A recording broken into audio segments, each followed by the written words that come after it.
Bonjour à toutes et à tous, bienvenue dans ce webinaire prévention de collective. Aujourd'hui, nous allons parler d'un sujet qui est important dans notre société, à la fois dans le cadre de l'emploi, mais au-delà du cadre de l'emploi, aussi dans le cadre scolaire, on en parle beaucoup. Il s'agit du harcèlement moral. Et pour ce faire, j'ai le plaisir d'accueillir Jennifer Kieffer. Bonjour.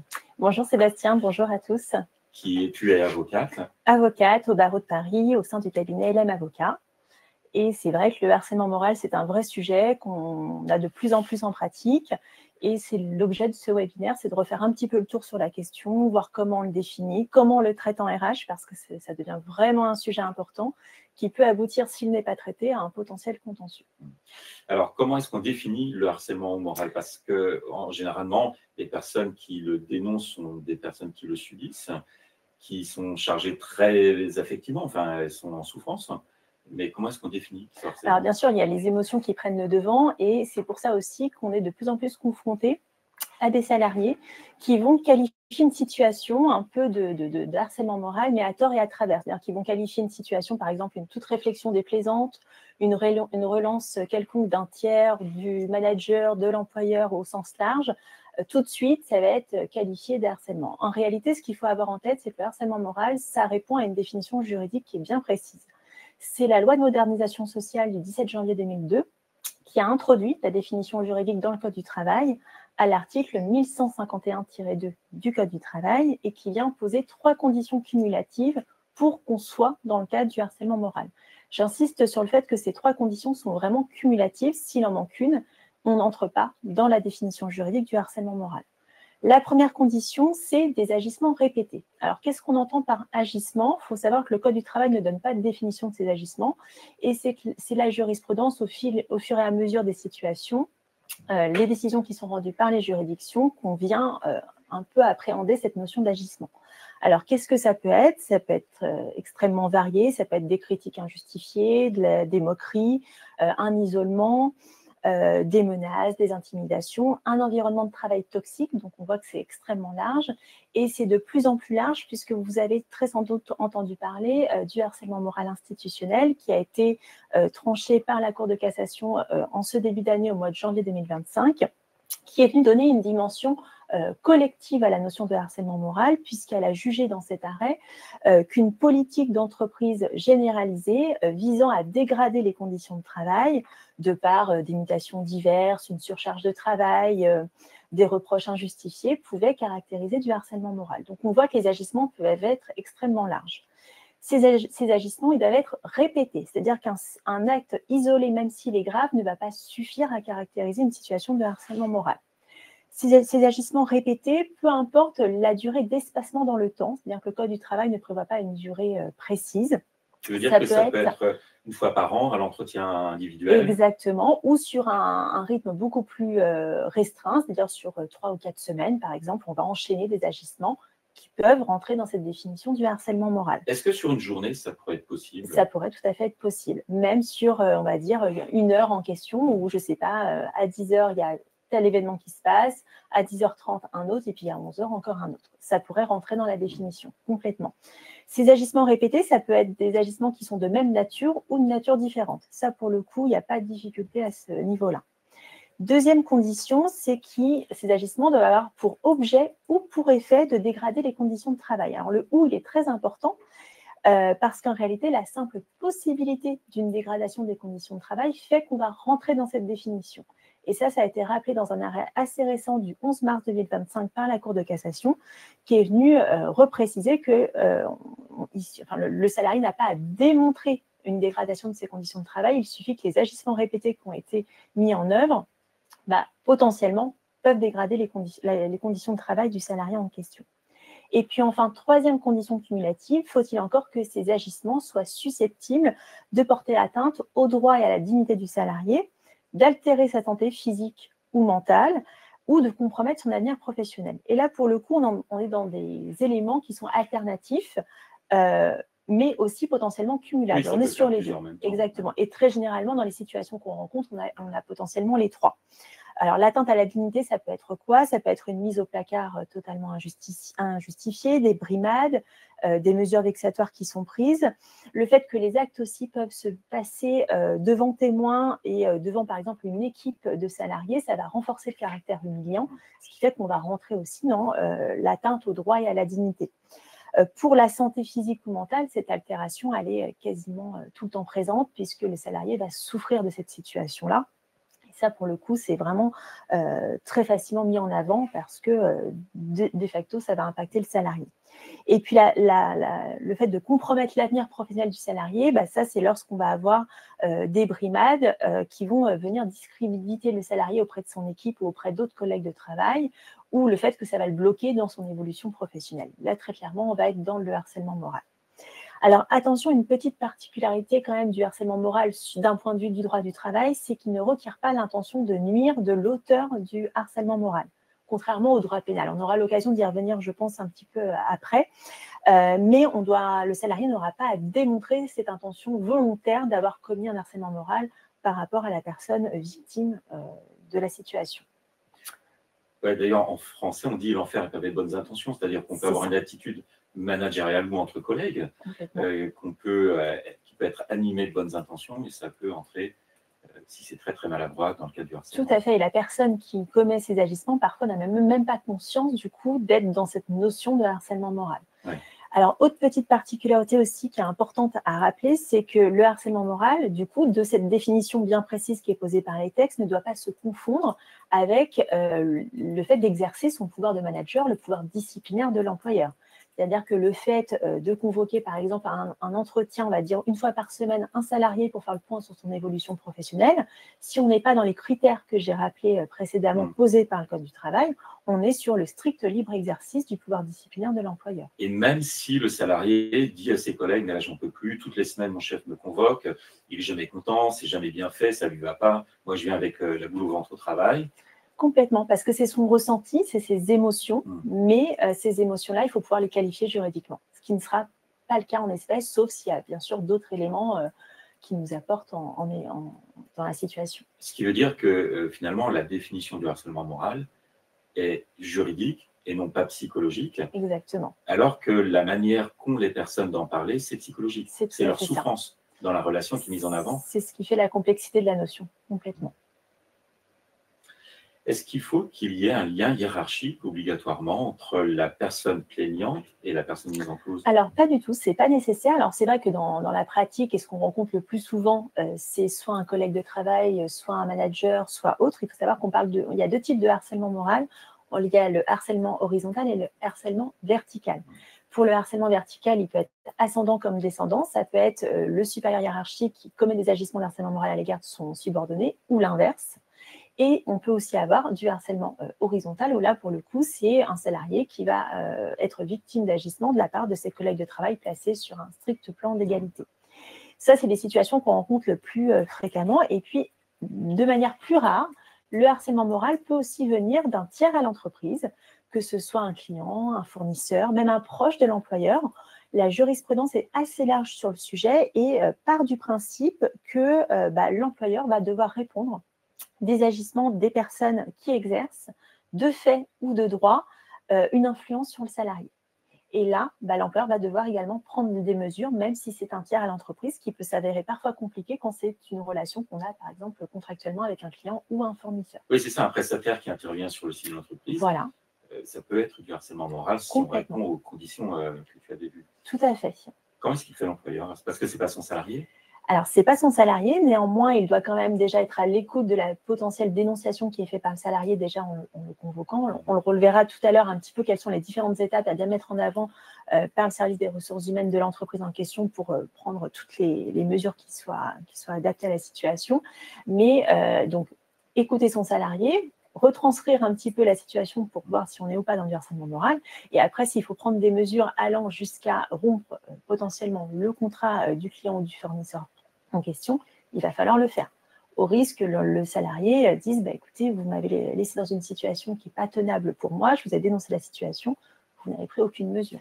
Parce qu'en fait, cette obligation de santé et de sécurité de l'employeur, le 41-21, elle s'applique même si la personne qui exerce le harcèlement n'est pas un de ses salariés. Il doit quand même protéger ses salariés, même si c'est un patient, un client, un usager, complètement. un fournisseur. C'est une obligation qui va transcender la notion de harcèlement moral et l'employeur va devoir y répondre. Alors, c'est une obligation de sécurité de moyens renforcés, hein, avant c'était de résultats.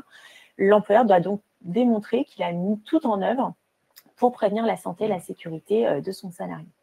Donc, le salarié estime qu'il subit des éléments de harcèlement, il informe sa hiérarchie ou le service RH. Et à ce moment-là, est-ce qu'il peut aussi poursuivre la personne mise en cause au pénal? Alors, bien sûr, parce qu'il faut savoir que le harcèlement moral, c'est une notion qui est définie par le Code du travail, comme on l'a vu, qui peut donner lieu à des sanctions. On reverra lesquelles. Mais bien évidemment, il y a aussi la voie du pénal qui est entièrement ouverte, puisque le harcèlement moral, c'est un délit qui est prévu par l'article 222-33-2 du Code pénal. On retrouve sensiblement la même définition qu'en droit du travail. Quand on les lit, on est sur des propos, des comportements. C'est la même chose, sauf le début. Exactement. Ouais. Et la grosse différence, comme j'ai déjà un petit peu pu l'évoquer tout à l'heure, c'est que là, par contre, en pénal, il faut un élément matériel et ce qu'on appelle un élément intentionnel. Donc, il ne suffit pas d'avoir des agissements répétés de harcèlement moral pour caractériser l'infraction. Il faut aussi démontrer l'intention de nuire, l'intention volontaire de faire ces agissements de harcèlement moral. Et là, c'est beaucoup moins évident. C'est aussi pour ça qu'en règle générale, en pratique, quand les salariés déposent plainte en parallèle d'une procédure devant le conseil de prud'homme, il y a quand même, c'est très peu suivi des faits parce qu'on manque d'éléments, on manque de preuves. Mais généralement, ça va de pair, enfin l'un va avec l'autre parce que quand on est conseil côté salarié, on dit à nos clients, c'est bien, on va pouvoir peut-être aller devant le conseil de prud'homme, mais en parallèle, il va falloir quand même déposer à minima une plainte auprès du procureur de la République afin d'avoir plus de consistance dans le dossier. Donc, très souvent, on va se retrouver avec les deux actions, sachant qu'après, le conseil de prud'homme, s'il y avait une action qui se poursuit et que le procureur donne suite du côté pénal, le conseil de prud'homme, lui, va avoir une option, c'est-à-dire qu'il va pouvoir surseoir à statuer potentiellement en attendant la décision qui sera rendue au pénal, pour lui prendre sa décision. Comme il peut ne pas du tout surseoir à statuer et rendre sa décision de manière totalement autonome, puisqu'on n'est pas sur les mêmes fondements juridiques. Mais le salarié ne va au prud'homme que si l'employeur n'a pas rempli son obligation de santé et de sécurité. Exactement. C'est-à-dire que très, très fréquemment, ce qui arrive, c'est que quand le salarié fait un contentieux prud'homme, il va avoir une action sur le harcèlement moral, mais il va également faire une demande de dommages et intérêts pour atteinte à la santé et à la sécurité parce que justement, l'employeur n'aura pas pris les mesures qui s'imposent face à la situation. Mais si l'employeur prend les mesures, s'il fait une enquête, s'il protège les salariés… Alors là, pour le coup, les chances… Alors, aucun risque, c'est… je dirais… je ne formulerai pas ça comme ça parce que devant le conseil de prud'homme, on peut toujours avoir des surprises. Hein.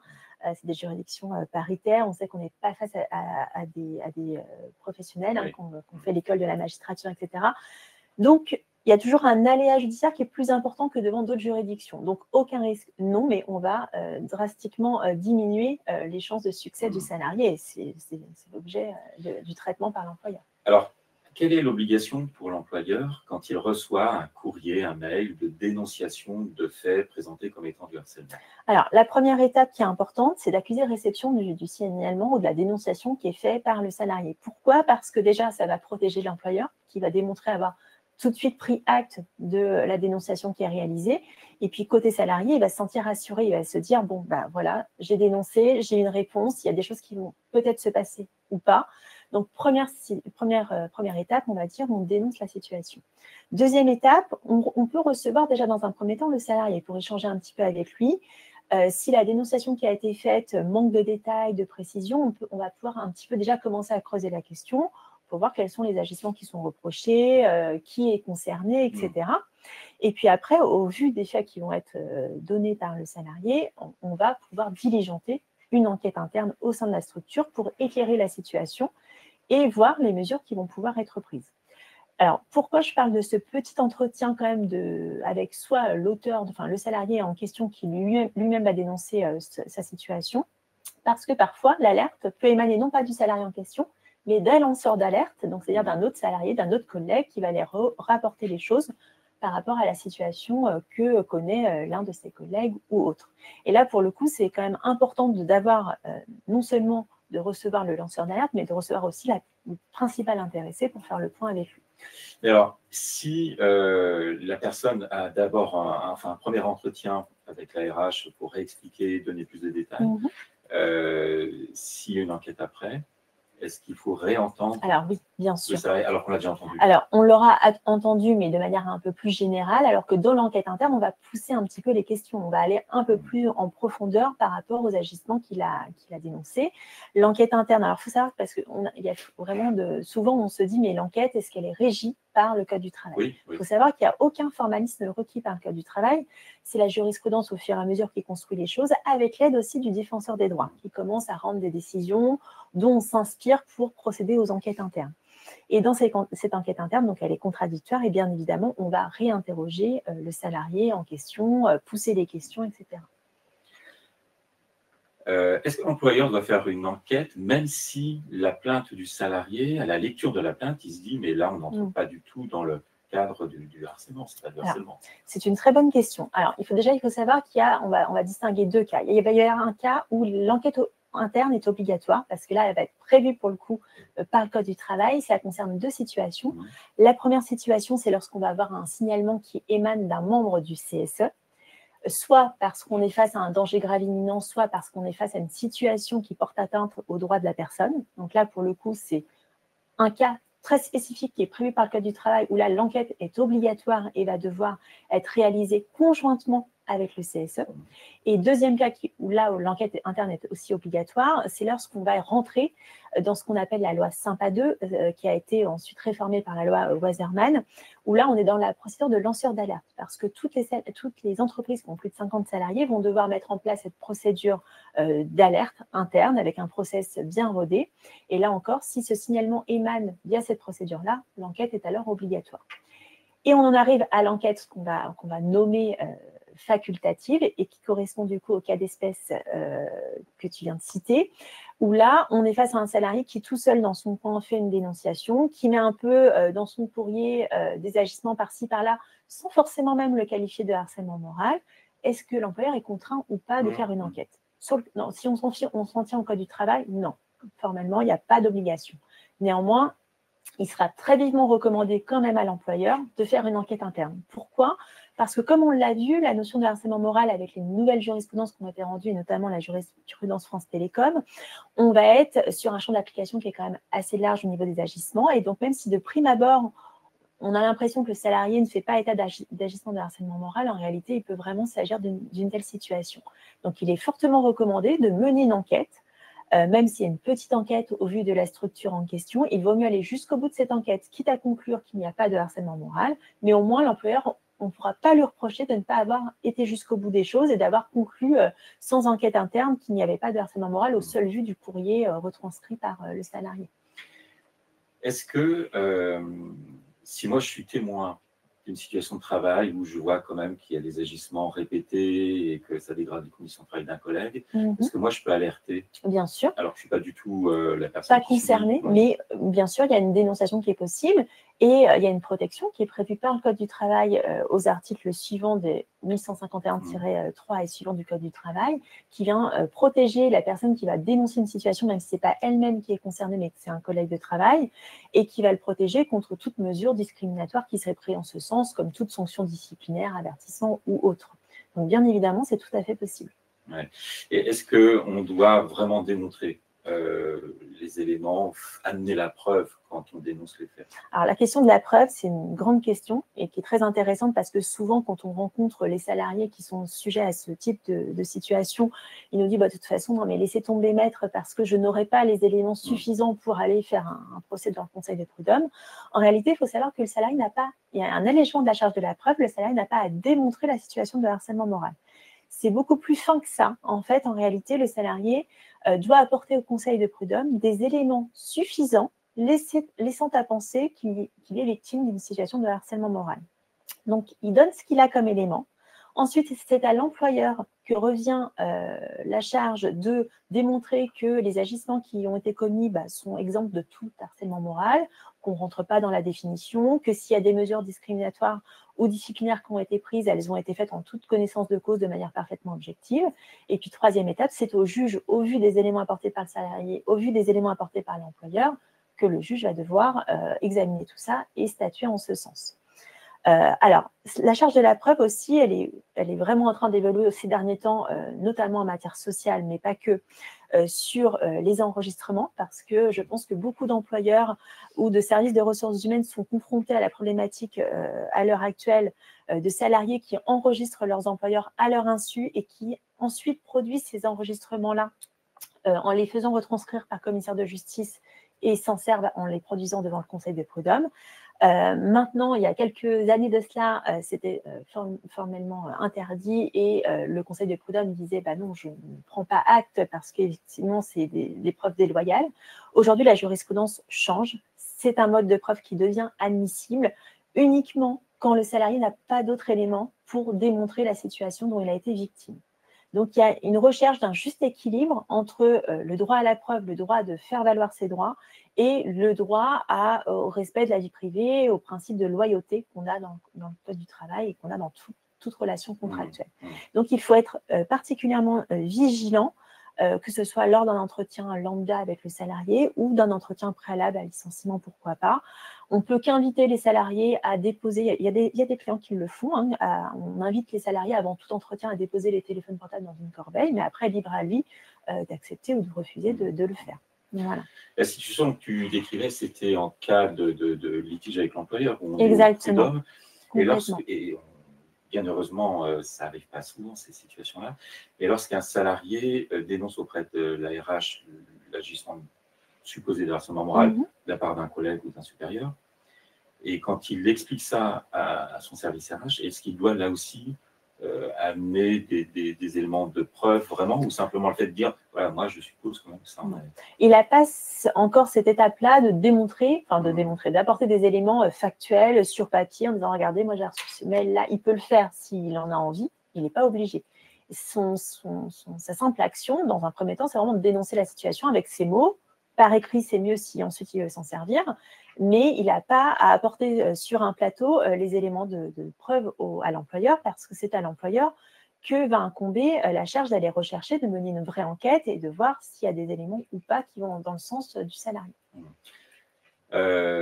Si le salarié considère que son employeur n'a pas fait ce qu'il devait faire, c'est-à-dire peut-être démarrer l'enquête dans un délai imparti, ou que les conclusions que tire l'employeur ne vont pas dans le sens du salarié et qu'il estime que l'employeur n'a pas vu de façon juste les éléments, à ce moment-là, il peut aller poursuivre l'employeur. Bien sûr, il va poursuivre. Même s'il y a eu l'enquête de fait et qu'il y a eu un résultat. Il va poursuivre l'employeur et pas sur le même fondement. Alors, ça dépend des situations, mais principalement, si on est dans ce cas de figure-là, il va aller sur le terrain de l'atteinte à la santé et à la sécurité, qui est prévu par les articles L4121-1 et suivants du Code du travail, parce que l'employeur n'aura pas mené toutes les actions.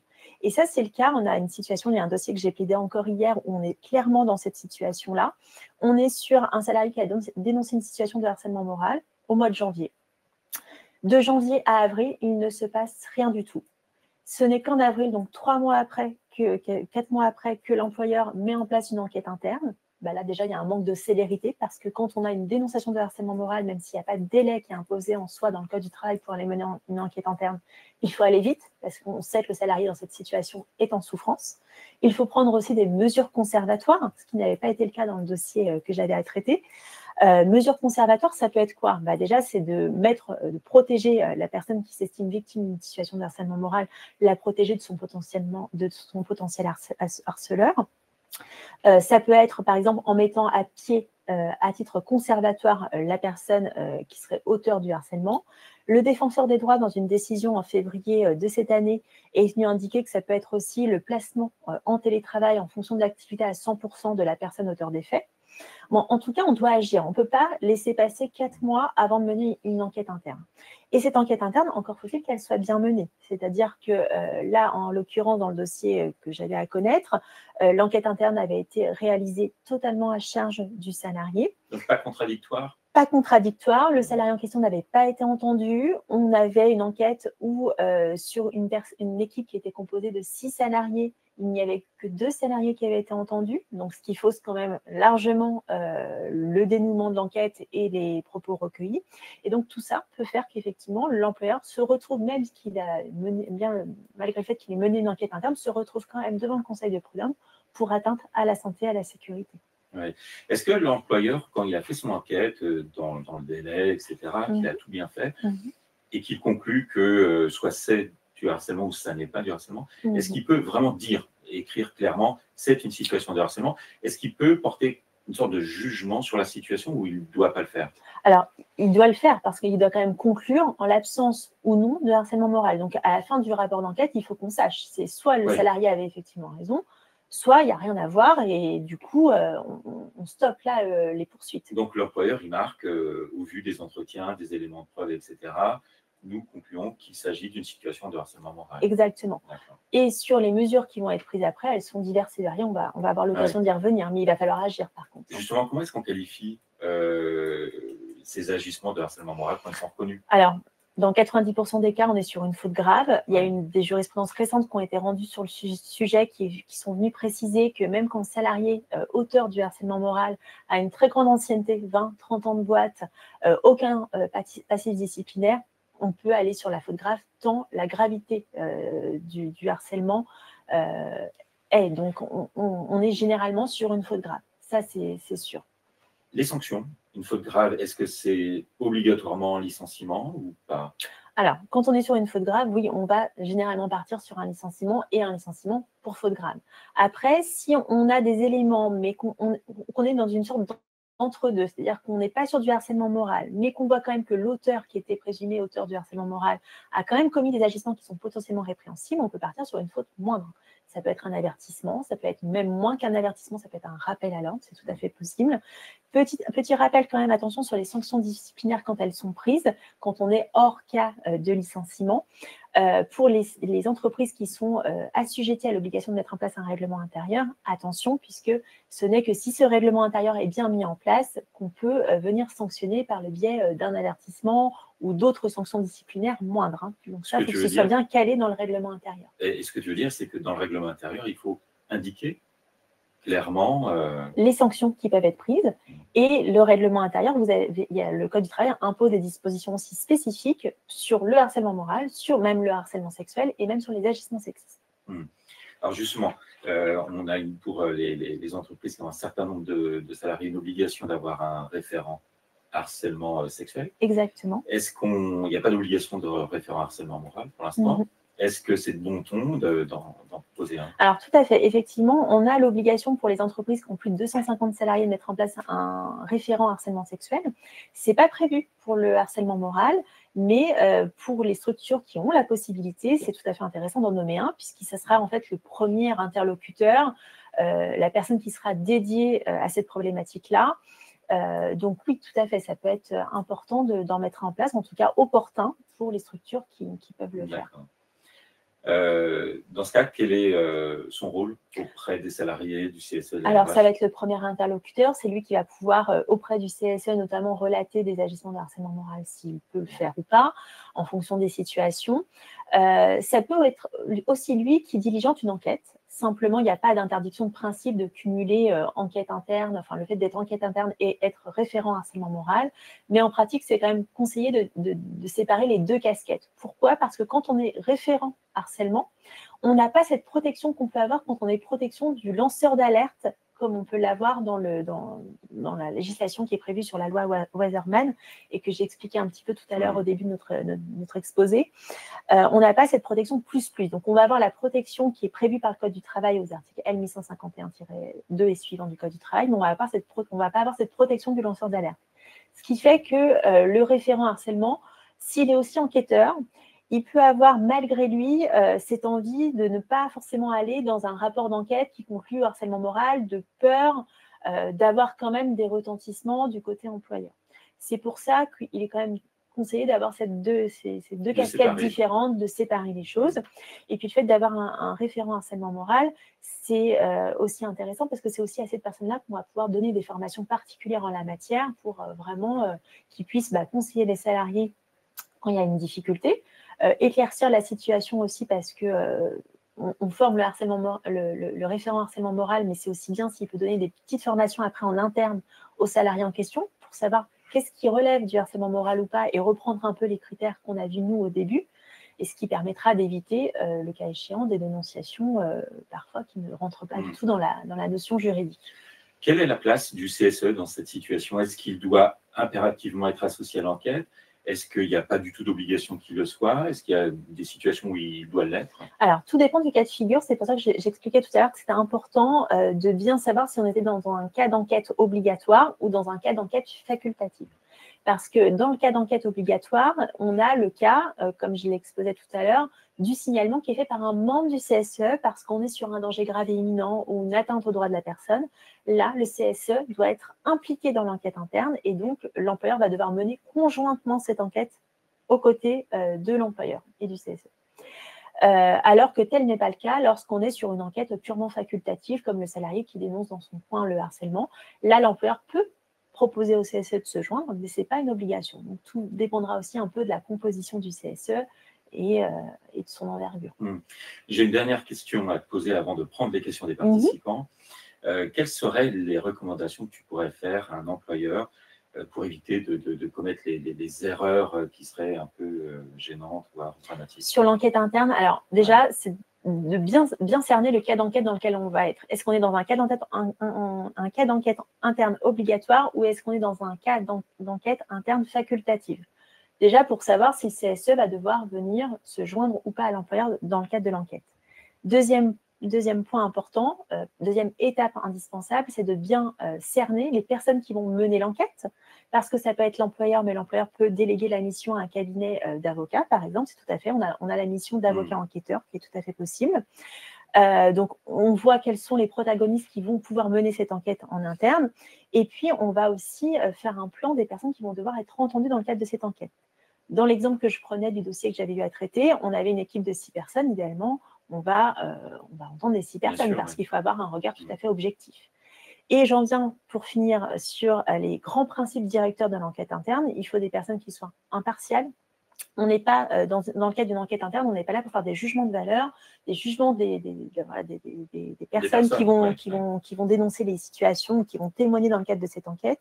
Donc, on doit être parfaitement neutre, impartial, objectif pour rendre un avis à l'issue de l'enquête interne qui puisse être tout à fait correct. Ça veut dire que si, par exemple, une des personnes qui serait amenée à faire l'enquête travaille de façon directe avec une personne mise en cause, etc., mieux vaut qu'elle... C'est très critiquable parce que il faut savoir que ce sont les personnes qui vont enquêter, qui vont aussi construire les questions, parce que les questions, elles ont aussi leur importance. C'est-à-dire qu'en règle générale, quand on fait une enquête interne, on prévoit, on va dire, une petite vingtaine de questions, si ce n'est pas plus, en fonction de l'enquête, du champ d'application de l'enquête.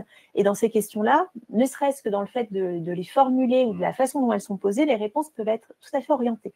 Donc, il faut faire attention parce que si la personne qui mène l'enquête rédige les questions d'une façon où on sait que la réponse va aller dans le sens de la personne enquêtrice, ça va poser problème. Et là encore, on va se retrouver face à un rapport d'enquête qui va être critiqué et critiquable par un salarié parce que les grands principes n'auront pas été respectés.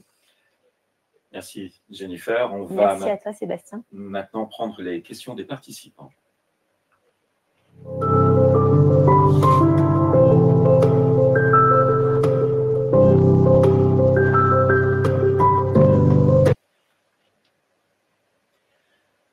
Alors, première question. Quelqu'un nous dit que dans le cas d'une personne qui aurait été accusée à tort de harcèlement moral par des syndicats et des salariés, 3 salariés sur 70, quel recours à cette personne, puisque finalement on l'a accusée, ce n'était pas du harcèlement, mais elle a quand même subi des accusations, son image a été détériorée, c'est compliqué. Alors ça peut être de la diffamation dans ce cas-là, parce que ce sont des personnes qui potentiellement ont dénoncé une situation de harcèlement moral à tort et à travers, juste pour nuire à la personne en question, Alors attention, parce que ce recours à la diffamation, ça implique quand même une particulière mauvaise foi, soit des syndicats ou de la personne qui a dénoncé. Et ça, c'est pas forcément évident à rapporter. Il faut qu'il y ait mauvaise foi. Il faut qu'il y ait une mauvaise foi. Voilà. Et ça, pour le coup, la jurisprudence, elle est quand même assez restrictive en la matière parce qu'on considère qu'un salarié qui dénonce une situation de harcèlement moral, s'il avait légitimement le droit de penser que sa situation rentrait dans la caractéristique et dans la notion, alors la mauvaise foi n'est pas avérée. Et c'est ça qui est compliqué. Donc, à part cette voie-là, il n'y a pas énormément de voies de recours possibles.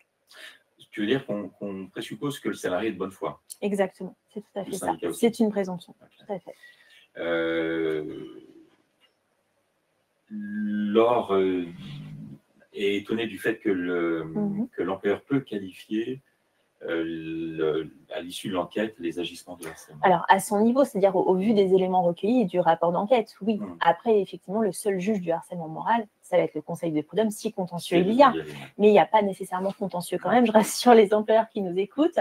Et ça peut s'arrêter là si l'employeur conclut certes au fait que le salarié a raison de dénoncer la situation parce qu'il y a vraiment une situation qui peut être caractérisée de harcèlement moral, mais si l'employeur prend bien les recommandations, enfin prend bien des mesures pour éviter cette situation, enfin pour mettre un frein direct à cette situation, alors c'est parfait, il n'y aura pas nécessairement de contentieux derrière.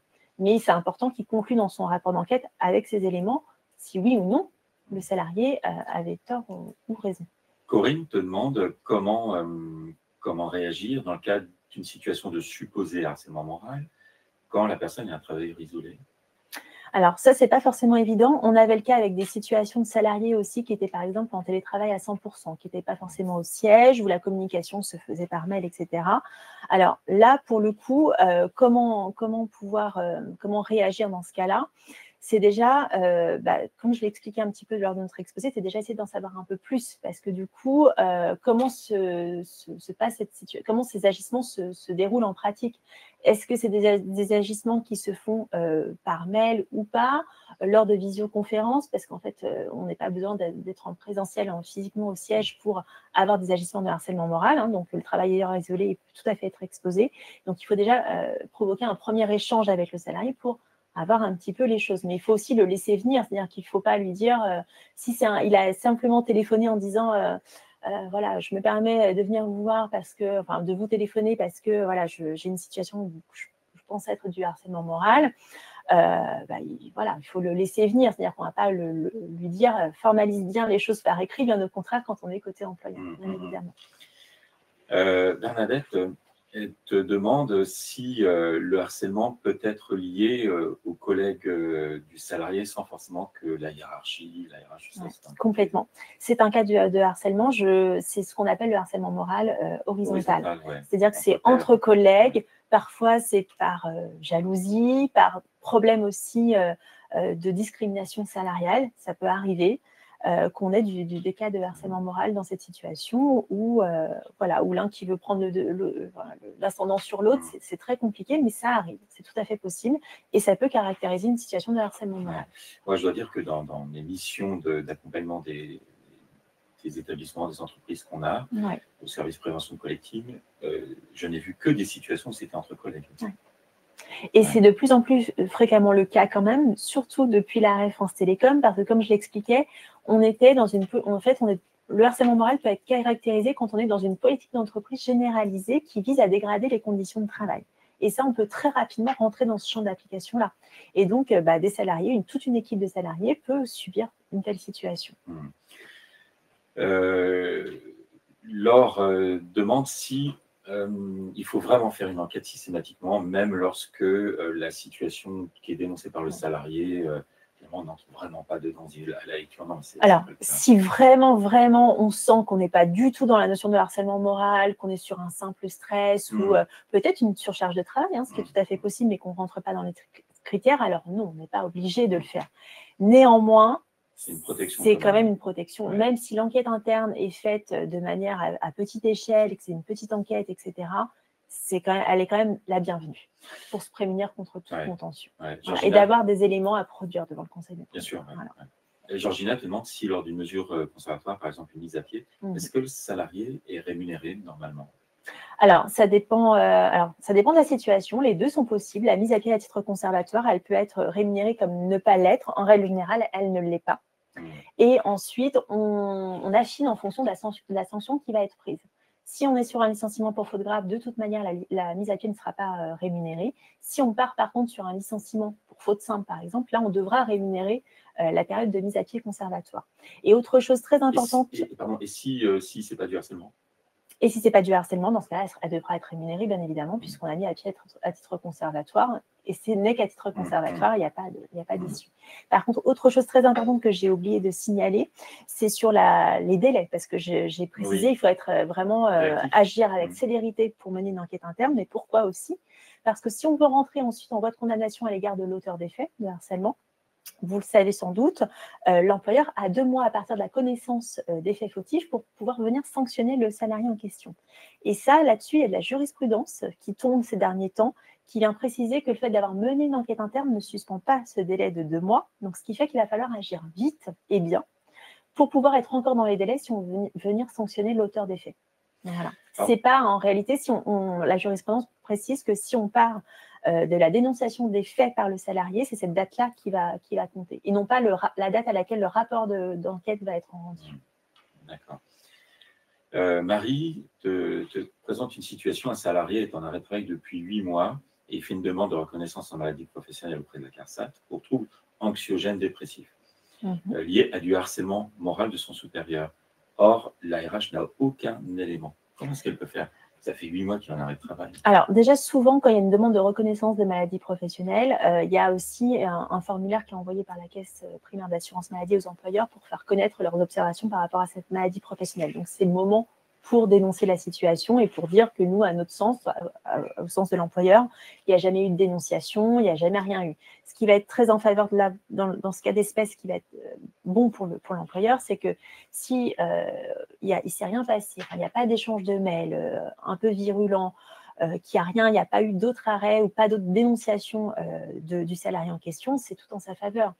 Je ne connais pas le nombre de salariés dans la structure en question, mais pareil, si un CSE, que le salarié n'a jamais fait état de la situation au CSE, s'il y a un contentieux derrière, c'est ce que les juges vont regarder. Ils vont poser la question au salarié, pourquoi vous n'avez pas réagi avant? Il y a un CSE, pourquoi vous ne l'avez pas convié? Pourquoi vous ne l'avez pas alerté?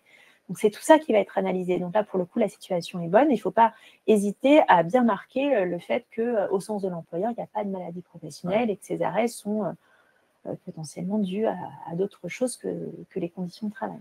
Sandrine te demande en fait comment faire la différence entre une situation de harcèlement moral au travail et une situation de souffrance psychique personnelle. C'est ce qu'on se disait au début, alors, en fait, que la définition est juridique, mais les gens viennent avec leur souffrance et on peut souffrir d'une relation qui ne se passe pas comme on aimerait ou mal avec un collègue sans que ça soit du harcèlement. Et c'est pour ça que la notion juridique va avoir toute son importance, parce que c'est ce qui va permettre de différencier, de distinguer les deux notions, même si l'une avec l'autre sont intimement liées. Parce que dans une situation de harcèlement moral, on va avoir de la souffrance au travail, et inversement, la souffrance au travail n'est pas nécessairement liée au harcèlement moral. Donc là, il va falloir reprendre strictement les 3 conditions cumulatives. Est-ce qu'on a des agissements déjà qui pourraient être qualifiés de harcèlement moral qui seraient à l'origine de la souffrance au travail ou non? Est-ce que ces agissements sont répétés? Donc, il faut en revenir vraiment à la définition juridique pour essayer de faire le tri entre souffrance au travail ou pas. Ouais. Et d'interroger aussi si vraiment le salarié il a fait part de son mal-être officiellement, le recevoir, expliquer, essayer de comprendre un petit peu comment on en arrive là, parce qu'on peut avoir un contexte de surcharge de travail sans pour autant être en harcèlement moral. Ouais. D'où l'importance aussi parfois de former les salariés, si on en a la possibilité, à cette notion de harcèlement moral. Alors j'ai une question à ajouter. Est-ce qu'il peut y avoir une forme de harcèlement moral passif? C'est-à-dire, prenons le cas, on a dans l'équipe quelqu'un qui est en dessous des attendus vraiment, qui est en situation d'insuffisance professionnelle, et puis finalement le manager ne fait rien. C'est-à-dire qu'il laisse la personne comme ça, il ne l'embête pas, mais il n'aide pas non plus à la progresser. Il n'y a pas d'accompagnement. Et au bout d'un certain temps, quand même, la personne voit que elle n'a pas de promotion, ou ses primes ne sont pas comme elles auraient pu être. Et elle se dit, mais finalement, mon manager me laisse dans la mouise. Est-ce que ça peut être Ça une forme de harcèlement passif. Ça pourrait l'être parce qu'on va conduire le salarié à s'isoler, à être exclu des autres potentiellement, à se voir traiter aussi différemment. Donc là, il y a aussi potentiellement la question de la discrimination en fonction de la situation possible. Mais le harcèlement peut revêtir cette forme-là, complètement. Marc demande si le signalement par la médecine du travail, un syndicat, peut être considéré comme du harcèlement moral. Alors, on signale, j'imagine, dans ce qu'il dit, des choses concernant un salarié ou un manager Alors, pas nécessairement, ce n'est pas nécessairement du harcèlement moral. Par contre, si le salarié dénonce la situation à l'inspection du travail, bah déjà, c'est déjà une preuve pour lui, il commence à préconstituer son dossier pour ensuite pouvoir le sortir le jour J quand il en aura besoin. Donc, ce n'est pas très bon déjà quand les salariés vont faire des dénonciations à l'inspection du travail. Donc oui, ce n'est pas nécessairement du harcèlement moral, mais ça peut être les prémices d'une situation, voilà, d'une constitution de dossier. Les règles du harcèlement moral, qu'on soit dans le public ou dans le privé, c'est les mêmes. Les textes sont différents, mais les notions, les grandes notions juridiques sont les mêmes. Ouais. Et comment distinguer une mésentente entre un collègue et des faits relevant de harcèlement moral? Là encore, il faut en revenir à la situation de base, la définition juridique. La mésentente, il faut savoir que la mésentente en soi, ce n'est pas un motif de licenciement. Hein. Je le redis parce que la jurisprudence est constante. On a le droit de ne pas s'entendre, mais c'est aussi l'esprit d'équipe, le travail collectif qui fait que. Mais la mésentente en soi n'est pas un motif disciplinaire sur lequel on peut agir d'un point de vue droit du travail. Et ce n'est pas nécessairement du harcèlement moral, pas du tout. Voilà. Alors après, tout dépend la proportion que prend cette mésentente. Hein. Si on en arrive à des agressions physiques ou verbales, là on va pouvoir potentiellement tomber. Voilà, mais le simple fait que mon collègue de travail, si c'est le seul à ne pas le faire, me dise pas bonjour le matin, bon, si ça reste qu'à ce niveau-là, on ne sera pas forcément dans cette situation juridique. Très bien. Merci beaucoup, Jennifer. Merci à toi, Sébastien. Merci à tous.